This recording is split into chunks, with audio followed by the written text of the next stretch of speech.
ጥዕና ብለይ ከመይ ትውዕሉ ክብራት ምልከትና ካብዚ ካብ መደበር ቴሌቪዥን ኢትዮጵያ ማዕድ ዜና ቋንቋታት ትግርኛ ሒዝና ቀሪብና ለና ንኽትከታተሉና ብኽብሪ ንዕድም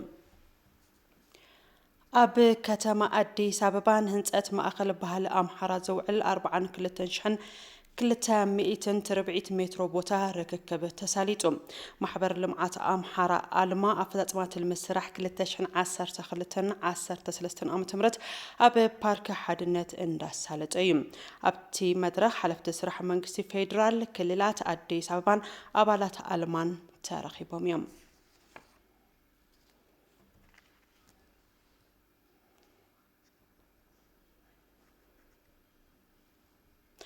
ኣብቲ መድረኽ ርክክብ ተረኺቦም ዘረባ ዘስምዑ ቀዳማይ ሚኒስትር ዶክተር አብይ አሕመድ ብሓድነት በምትሕብባርን ኢትዮጵያ በብልጽግና ኣብነት አፍሪካ ንምግባር ክንጽዕር ይግባአና ኢሎም ኢትዮጵያ እንደ ደሃ እናት ጀርባ ብዙዎች ተፈናጠውባት ሊያድጉባት ይፈልጋሉ ኢትዮጵያ ከም ዝባን ድኻ ወላዲት ብዙሓት ኣብ ልዕሊኣ ተሓዚሎም ክምዕውሉ ይደልዩ ኩሎም እንትዛረቡ ብዙሕ ህዝቢ ዘለዋ ንቐርኒ ኣፍሪካ ወሳኒ ዝኾነ ሓቢርና ክንሰርሕ ንደልዩ ሃገርን ህዝብን እዩ ይብሉ ኮይኑ ግና 50 ሚእታዊ እቲ ህዝቢ ኣብ ጸልማት እንተነበረ ጸገም የብሉን ንሽም ዓባይ ሃገር ህዝቢ እናበልናኩም ነበሩ እምበር ዓባይ ምዃን ብዙሕ የድልየኩምን ይብሉ ንምንታይ እንተልኩም ንሕና ናታቶም ውላድ ሓዚልና ምዕባይ ግቦና ገይሮም ስለዛምኑ እዩ ንሕና ንብል ዘለና ብሕብረት ንልማዕ ብሕብረት ንበልጽግ እንትንብል ደቂ ርኹባት ሓዚልና ምዕባይ እንተይኮነስ ሕድሕድና እቲ ሓደ ነቲ ሓደ ተደጋጊፉ ተሓጋጊዝና ብሕብረት ምዕባይ ምልዋጥ እንትተርፈና ከይሓዘልና ምድጋፍ ንኽእለሉ ቁመና ኢትዮጵያን ኢትዮጵያውያንን ክፈጥሩ ይኽእሉ እዮም ዝብል እምነት ስለ ዘለና እዩ እንድሕር ሓቢርና ንምዕብል ንልወጥ ማንም ከም ወለድና ኣይደፍረናን ናጽነትናን ክብርናን ሓሊና ኢትዮጵያ ናብ ብራኸ ብልጽግና ንኽንወስዳ ሎሚ እውን ከም ትማሊ ዘለኒ መልእኽቲ ብፍቕሪ ብይቕሬታ ብምትሕስሳብ ብመንፈስ ምድማር ሓደ ኮይና ኢትዮጵያ ማዕቢልና ንኣፍሪካ ኣብነት ክንከውን ሓደራ ክብለኩም ይደሊ ርእሰ ምምሕዳር ክልል ኣምሓራ ኣይተ ኣገኘው ተሻገር ህዝቢ ኣምሓራ ንዘለዎ ቁጠባውን ማሕበራውን ጸገማት ማሕበር ልምዓት ኣምሓራ መፍትሒ ንምሃብ እንዳሰርሐ ምዃኑ ብምግላጽ ህንጸት ማእኸል ባህልን ኣምሓራ ንምዕባይ ባህልን ጸጋን እቲ ክልል ዝለዓለ አበርክቶ ከም ዘለዎ ተዛሪቦም እዮም የአማራ ክልል እንደምታውቁት ሰፊ የሆነ የመሰረተ ልማት ችግር ያለበት ሰፊ የሆነ የማህበራዊ ችግር ያለበት የኢኮኖሚ ችግር ያለበት ክልል ነው ክልል ኣምሓራ ከም እትፈልጥዎ ሰፊሕ ጸገም መሰረተ ልምዓት ማሕበራውን ቁጠባውን ጸገማት ዘለዎ ክልል እዩ ነዚ ክልል ካብ ጸገም ምውፃእ ብዋናነት ናህና ሓላፍነት እዩ ነዚ ድማ ህዝብታት ኣምሓራ ምስ ካልኦት ብሄረሰባትን ህዝብታትን ኢትዮጵያ ብምዃን ብሓድነት ሃገርና ንቕድሚት ክስጉም ኣብ ዝግበር ንጥፈት ኩላህና ብፅሒትና ክነብርክት ይግብአና ሕዚ ኩሉ ነገር ኣብ ኢድና እዩ ዘሎ ነቲ ክልል ናይ ምልማዕን ምልዋጥን ሓላፍነት ናህና ሓላፍነት እዩ ስለዚ ኢድኒ ተታሒዝና ምምኽኻር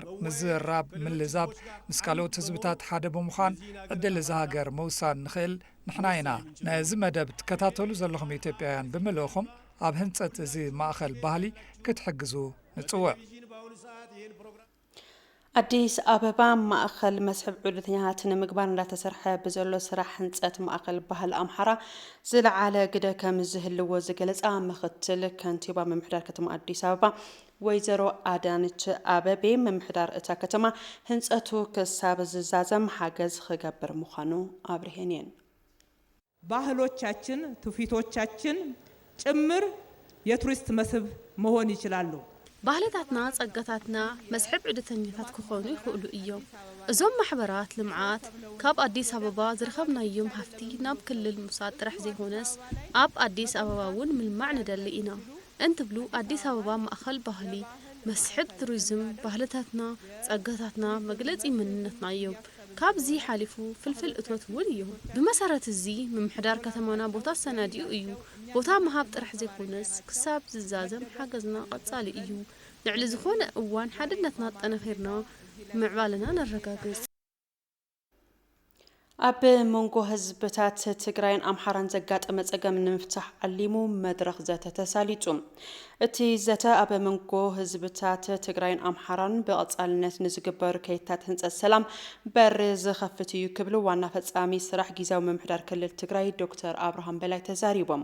ዶክተር አብርሃም ኣብ ትግራይ ካብ መረበቶም ዝተመዛበሉ ወገናት ክራማት ቅድሚ ምእታው ናብ መረበቶም ንምምላስን እግርን ምትካልን ኣብ ክልል ዘኽእል ኣገባብ ቀዳማይ ሚኒስትር አብይ አሕመድ ዝመራሕን ላዕለዎት ሓለፍቲ ስራሕ መንግስቲ ፌደራል ሰብ ውልቀ ሃብቲ ክልቲኡ ክልላት ምሁራንን ኣቦታት ሃይማኖትን ዝተሳተፍሉ መድረኽ ዘተ ከም ዝተገበረ ኣዘኻኺሮም።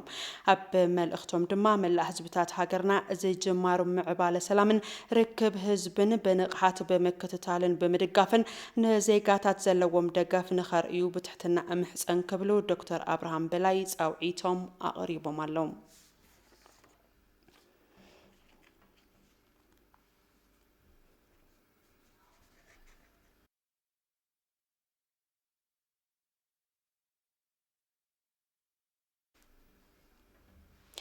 ህብረ ብሄራዊ ሕውነት ብምጥንኻር ኩለ መደብ ዕቤት ንምርግጋጽ ብዝብል መሪ ሓሳብ ተወለድቲ ትግራይ ነበርቲ ኣዲስ አበባ ምይጥ ኣካይዶም።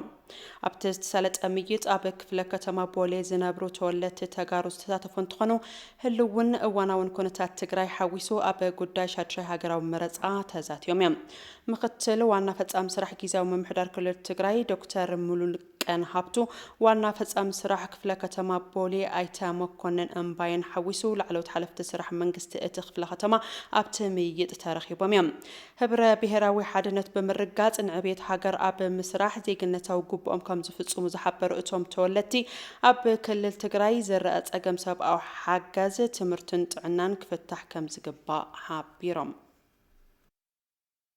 ሓደራትኩም በጃጋትኩም ኣይተጥፍኡና ደቅና ጠፊኦም ሞይቶም ብጥሜት ማፀን እንዳተጎርጎራ ፀላኢና ወያነ ይስኺኩም ከምዳ ግደፉ መርገም ከይኸውለካትኩም ንሕና ንኽደን ኣለና ንበልዕ ንሰት ኣለና። አሁን እርዳታ የሚሰጠው መቀሌ በቃ አንዳንድ ቦታ ሽረ ይባላል። ያ ብቻ ነው ትግራይ ያለ። ሕዚ ረድኤት ዝወሃብ ዘሎ መቐለ ሓዊሱ ኣብ ሓደ ከባብታት ጥራሕ እዩ። ትግራይ እዙይ ጥራሕ ድዩ 7-8 ሚልዮን ህዝቢ ረድኤት ይረክብ ደሎ ብትክክል ይረክብ ኣይኮነን ዘሎ እናሰማዕና ኢና። ስለዝኾነ እዚ ተስተኻኺሉ እቲ ህዝቢ ካብ ሞት ክድሕን ይግባእ። ብልጽግና አካፊ ነው ውሻ አካፊ ከሆነ ትግራይ ትምህርት ቤት አለ፣ ተማሪዎች እየተማሩ ነው። ብልጽግና ሓቋፊ እዩ ይበሃል። ኣብ ትግራይ ሕዚ ቤት ትምህርቲ ኣሎ ዶ? ተማሃሮታት ይመሃሩ ደለዉ? ሕክምና ሳለ ዶ? ረድኤት ይወሃብ ደሎ? ብሚድያ ንሰምዖ ኢና። ደው ኢልና እንትነረጋግጽ ግና ካሊእ ኢና ንሰምዕ። ንምንታይ ዘይስተኻኸል? ብተወሳኺ ኣብ ሓደ ከባቢታት ትግራይ ዝረኣዩ ፀገማት ስልክን መብራህትን ሓዊሱ ካልኦት ፀገማት እቲ ጊዜያዊ ምምሕዳር ብቁልጡፍ ከትሕ ከም ዝግባእ እቶም ተሳተፍቲ ኣብሪሆም እዮም። የኔ ቤተሰብ ትግራይ ናቸው ያሉ ስልክ የለን መንገድ የለን። ቤተሰበይ ኣብ ትግራይ እዮም ዝርከቡ። ስልኪ የለን መንገዲ የለን። ሕዚ እንሰምዖ ዘለና ድማ ጊዜያዊ ምምሕዳር ክልል ትግራይ ካብ መቐለ ወፂኡ ኣይፈልጥን እዩ ዝበሃል። ኣብ ትግራይ ክንደይ ከተማታት ኣለዋ። ሰብ ይሕረድ ይመውት እዩ ዘሎ። ትግራይ ኢትዮጵያ ኣይኮነትን ድያ።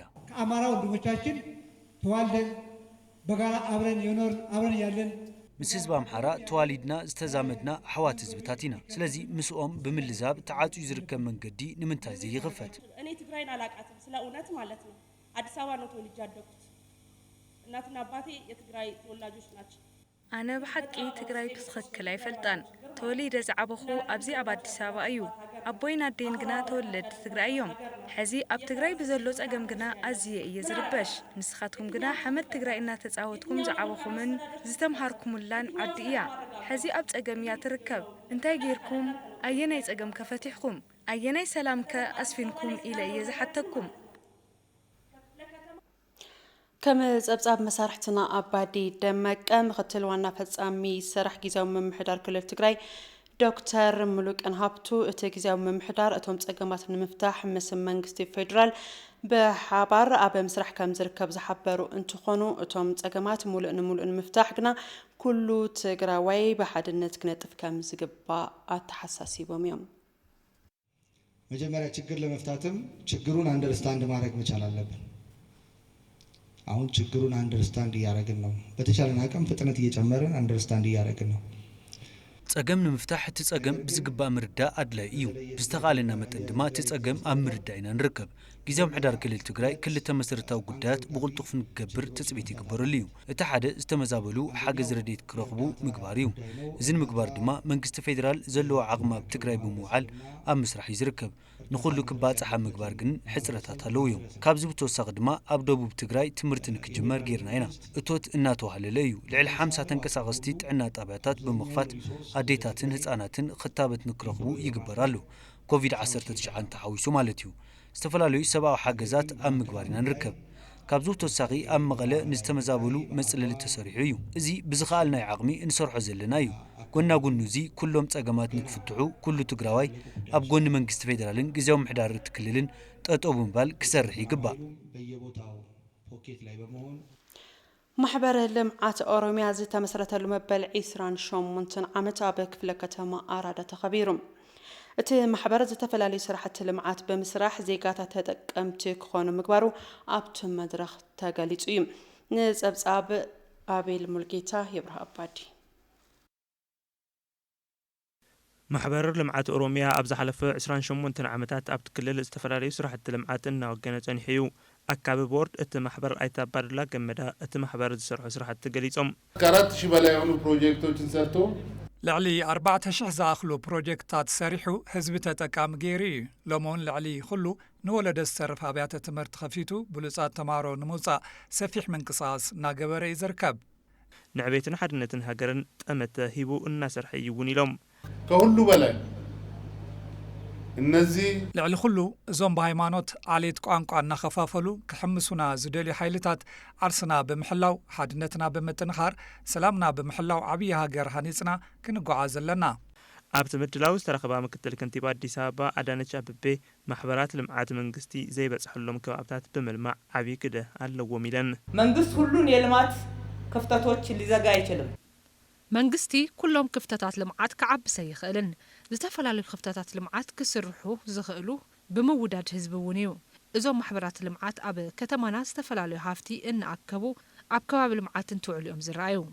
ፈጻሚ ስራሕ ክፍለ ከተማ ኣራዳ ዶክተር ሃና የሺ ንጉስ ስራሕቲ ልምዓት ዜጋታት ዘተኣሳስሩ ብምዃኖም ብሓባር ክንሰርሕ ኣለና ኢለን በኦሮሚያም ሆነ በየትኛውም ክልል የሚደረግ ልማት ኣብ ኦሮሚያ ኾነ ካልእ ክልል ዝህሉ ልምዓት ዘድልየና ሃገራዊ ሓድነት ዘጠናክር ሓበራዊ ቋንቋ ኩልና ስለ ዝኾነ ኩልና ንኩሉ ልምዓት ደው ንበል።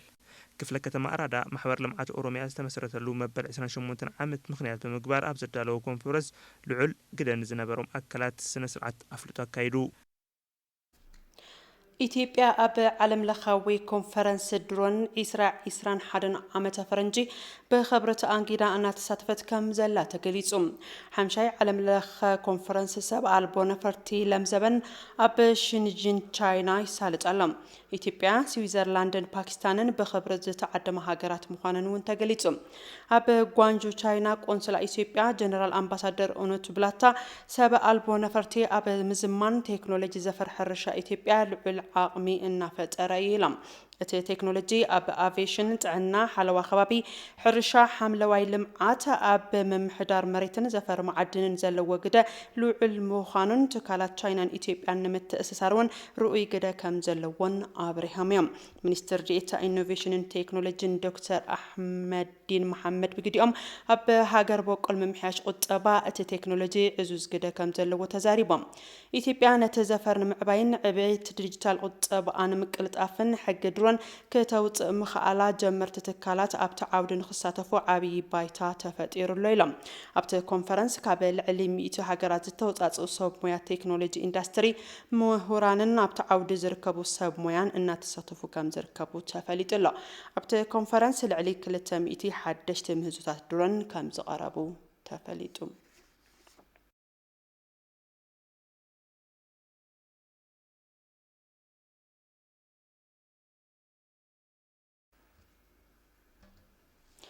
በቢ ከባቢኦም ሰላም ንምሕላው እናወሰድዎ بزلو تتناخر سقمتي كي علامة شني كم زفشلو نبرتي زوبا جمع تزاريبهم أبت زوباز توتاتو عبيت عدي أبوتات هايمانوت أبا قدان أنا أسين سلام كوابينا زبعكن وطينا بزبل تيما كونفرنس سلام أساليت أمالو نز أبس أبر روت ورقو يبرها بادي ካብ ኩለን ወረዳታት ዘዋጅማ ዝተኣከቡ ዓበይቲ ዓዲ ኣቦታት ሃይማኖት ኣባገረታትን መናእሰይን ኣብ ዘሳለጥዎ ኮንፈረንስ ሰላም ሸኔ ሰላሞም ንምህዋኽ እናገበረ ዘሎ ምንቅስቃስ ከም ዘይዕወት ዝገለጹ እንትኾኑ ሰላሞም ንምሕላው ብሓባር እናተቃለሱ ምዃኖም ገሊጾም ሶፍኑ ወንተገሌ መንደረ ኬኛ ኣብዚ ንዘራረቦ ጽባሕና ወረዳና ከይድና ተግባራዊ እንገብሮ ነገር ክኸውን ኣለዎ ሃገር ናይ ኩልና እያ ጸላኢ ካባና ይዝወጽእ ስለዚህ ሰላም ቅድመ ሁሉ ክኾን ይዝግባ አና ሁንደ ከሰት ዮቅ እንዶሚኒን ጅራቲን ኣብ መንጎ ኩለን ትካላት ምውዳድ ክህሉ ኣለዎ ጸላኢን ክውገድ ኩሉ በሐዋር ደው ክብልን ሰላም ክሕሉን ይግባ በእንዲህ አይነት አብረን በምንኖርባት ሀገር ላይ ከምዚ ሓቢርና ኣብን ነብረላ ሀገር ሰላምና ንምኽላእ እናተገበረ ዘሎ ጻዕሪ መንግስቲ ብትክክለኛ ቀዋም ሰላም ንኽህበና ኣብ ንረኽቦ መድረኽ ክንገልጽ ኣለና ኣመሓዳሪ ዞባ ጅማ ኣይተ ዓብድልሐኪም ሙሉ ሸኔ ጸላኢ ብምዃኑ ኩሉ ኢትዮጵያዊ ብሓባር ክቃለስዎ ከም ዝግባእ ገሊጾም ሁላችንም ጠላት ለሆነው ኃይል ጸላኢ ኩልና ዝኾነ ኃይሊ ኩልና ክንሰለፈሉ ይግባእ ኩሉ ብዘይፈላለይ ሃይማኖት ዓሌት ባህልን ሓድነት ጅማ ምስ መንግስቲ ኮይኑ ጸገም ኣለዎ ዝበሃል ናውፃና ስጉምቲ ክውሰዶ ንግበር ምክትል ኮሚሽነር ኮሚሽን ፖሊስ ኦሮሚያ ኣይተ ጥላሁን ኣመንቴ ህዝቢ ኣብ ልዕሊ ሸኔ እናወሰዶ ዘሎ ስጉምቲ ኣጠናኺሩ ክቕጽል ይግባእ ኢሎም ኡመተ ከነ ጨይሲሱዳፍ ረኮ ኡመተ ከነ ሂኩዳ ነዚ ህዝቢ እዚ ንምስጋርን ጸገሙ ንምፍታሕን ካባይ ጀሚሩ ኩልና ድልዋት ንኹን ህዝቢ ቀዳምነት ክውሃብ ኣለዎ ረብሓን ሰላምን ህዝቢ ንምሕላው ኢልና ኢና ኣብዚ ዘለና نزيزقاوم أكل محرت أي وهابون ببركي هاجر بخوابي وزتل أخذ أبات فترة عدل سراح كوميشن فترة عدل سراح دهساس متصراي بمكياد اتي 85 مئتاوي تبوت مرداتا مخانو قليتم اتستخايد دهساس مصنعتي كيدي معباله كابكل تشحن شموتن جميرا زت مسرتا ولك انتربرايزات نممزان زعلمه كم زخونه ملخيتلو بروك تسفاين زوارد صبصاب باريو برهانه كقربوي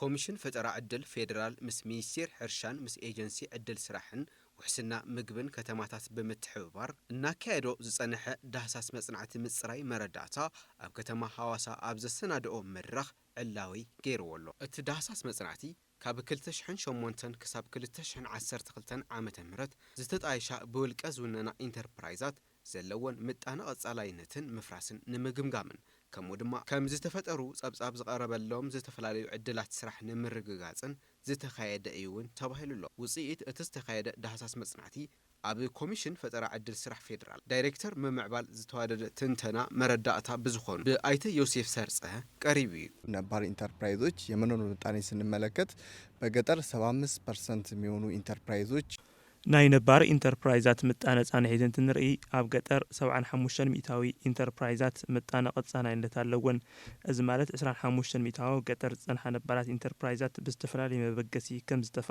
ተመልኪትና ኢና ኣብ ከተማን ትረአ ድማ ከባቢ 81 ሚእታዊ ኢንተርፕራይዛት ምጣነ ቀጻናይነት ኣለወን كم هاجر بحافشة أتمسنعتي كم زملاقته 78 مئتاوي انتربرايزات متانا قصالنا هاللون 21 انتربرايزات يفرسه مالتيو بدك أنستيون قبل علوت كالات تمرت تمريون بزوجو مناقصات تمسرتا انتربرايزات سحشة متانا قصالنا هاللون يبلو اتوم دايركتور كابسدت زتملسو زيغاتات زتايشون انتربرايزات دما زلعله متانا متفق خمزر ايا يزاربو እንግዲህ በተለያየ ምክንያት ነው የትልቁ ምክንያት ምንድነው አንደኛ ኢንተርፕራይዙ ያለው የገበያ ትስስር ብዝተፈላለየ ምክንያት ይዙሰን እቲ ዓብዩ ምክንያት እቲ ኢንተርፕራይዝ ዘለዎ ምትእስሳር ዕዳጋ ካልኣይ ድማ ዓቕሚ ምሕደራ እቲ ኢንተርፕራይዝን ዝኣመሳሰሉ ጉዳያትን እዮም ዘጋጥሙ መሓለኻታት ኮሚሽነር ኮሚሽን ፈጠራ ዕድል ስራሕ ፌደራል ኣይተ ንጉሱ ጥላሁን ኣብቲ መድረኽ ዝቐረበ ውፅኢት ዳህሳስ መጽናዕቲ ከም ዘመላኽቶ ቅድሚ ሕዚ ተፈጢሮም እዮም ብዝብል ጸብጻብ ዝቐረበሎም ዕድላት ስራሕ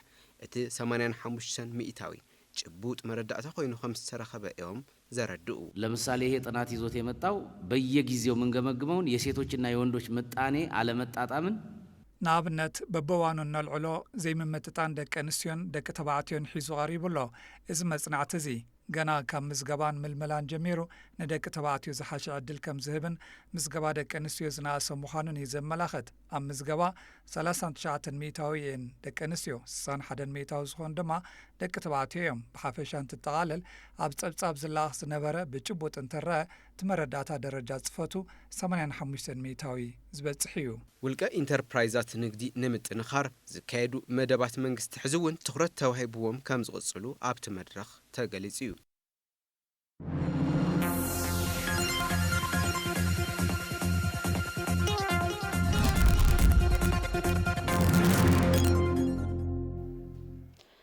ሃገራዊ ቦርድ መረፃ ኣብ ቀጸልቲ መዓልትታት 1,6,345 ሓደሽቲ ኣፈጸምቲ መረፃ ብምሕራይ ከም ዘሰልጥን ኣፍሊጡ ብተወሳኺ ልዑል ክፍተት ኣፈጸምቲ መረፃ ኣብ ዘለዎም ክልላት ብፍሉይ ኩነታት ንምምላእ ጻዕሪ ከም ዝገብር ሓቢሩ ኣሎ ይኹን እምበር ከይዲ ምሃብ ድምፂ ብዝተፈላለዩ ምኽንያታት ክካይዶም ዘይምኽኣል ክልላት መረፃን ጣብያታት መረፃን ከም ዘለዉ ካብ ቦርድ መረፃ ዝረኸብናዮ ሓበሬታ የርድእ እቲ ምኽንያት ብጸገም ጸጥታ ምዝገባ መረፅቲ ዘይተኻየደሎም ከባቢታት ምዝገባ መረፅቲ ተጀሚሩ ዝተቋረፀሎምን ኣብ ከይዲ እቲ ምዝገባ ዝተፈላለዩ ጥርዓናት ዝቐረበሎምን ከም ዝኾኑ ኣብርሂሎም